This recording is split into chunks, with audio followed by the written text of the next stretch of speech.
Hello everyone, my name is Phyllis Grandma Hardy. I am the matriarch and the founding member of the National Council for formerly incarcerated women and girls. I'm also for the new Reentry Council that covers Wilson, Edgecombe, and Nash in North Carolina. I'm housed in Rocky Mountain, North Carolina.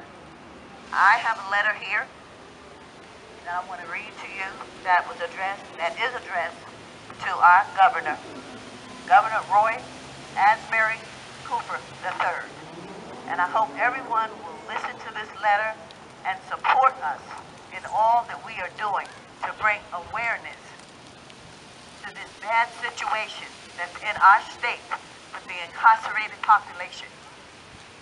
If he just uses his power with the pen, because he's the only one that has that power, and free our people.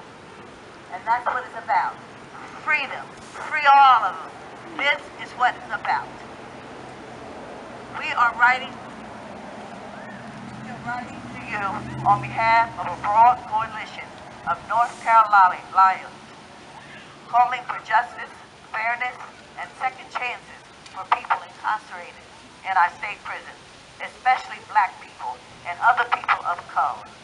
To date, you have failed to answer the call. As a state representative, state senator, attorney general, and now governor, you helped lead North Carolina down a path of mass incarceration over the last 34 years. Even now, as you have the absolute authority under our state constitution to free and protect hundreds of thousands of individuals from repeated exposure to COVID-19 in our prisons. You have not once lifted a pen to exercise your clemency power. Unless you act in the next few weeks, you will become the first governor in at least 40 years and potentially more than 200 years to refuse to grant a single commutation or pardon.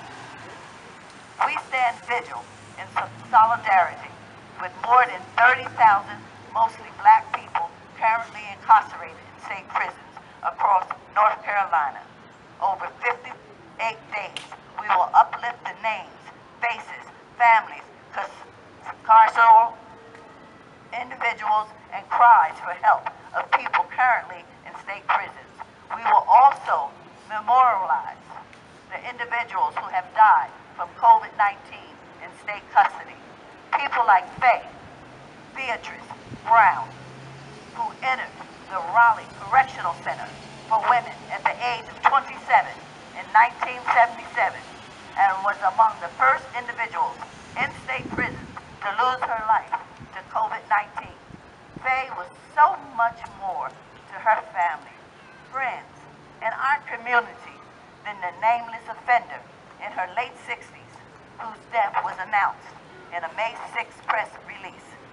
We stand vigil to bring attention to your administration's ongoing failure to prioritize and approximately protect black lives.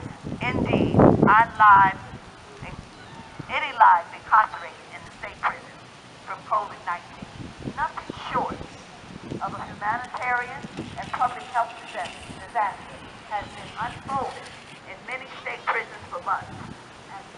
As Judge Rosier's June 16th order of preliminary injunction stated in NAACP versus Cooper, there is a proven risk of COVID-19 spreading throughout the vulnerable prison population, along with the substantial risk of death and long-lasting consequences stemming from this disease. More than 10% of the entire state prison population has already been infected with COVID-19.